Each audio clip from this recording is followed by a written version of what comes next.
Gas टँकरच्या धडकेतील दुसऱ्या गंभीर जखमी संभाजी जाधव यांचे देखील निधन। शुक्रवारी जाधववाडी नजीक मलकापूर आंबा मार्गावर झाला होता अपघात। कोल्हापूर रत्नागिरी महामार्गावरील मलकापूर आंबा या मार्गावर जाधववाडी नजीक बेदरकर गॅस टँकरने धडक देऊन गंभीर जखमी झालेले संभाजी ज्योती जाधव वय वर्ष 45 राहणार जाधववाडी यांचा उपचारादरम्यान मृत्यू झाल्याची घटना घडली। घटनास्थळावरून मिळालेल्या माहितीनुसार शुक्रवारी सायंकाळी हा अपघात झाला होता।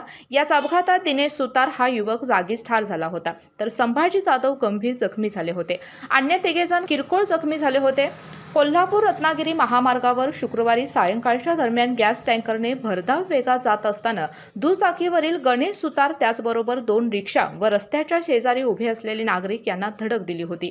या अपघातात गणेश सुतार राहणार करुंगळे या युवकाचा जागीच मृत्यू झाला होता, तर संभाजी जाधव हे गंभीर जखमी झाले होते। त्यांना उपचारासाठी कोल्हापूर येथे दाखल करण्यात आले होते। उपचारादरम्यान त्यांचा मृत्यू झाल्याने परिसरातून हळहळ व्यक्त होत आहे। शेतकरी असलेले आणि सर्वांशी मनमिळावू हसत खेळत वागत असलेले संभाजी जाधव यांच्या या अपघाती मृत्यूने त्यांच्या कुटुंबावर दुःखाचा डोंगर कोसळला असून परिसरातून हळहळ व्यक्त केली जाते। कोल्हापुरी कारभारसाठी मलकापूर प्रतिनिधी रोहित पास्ते।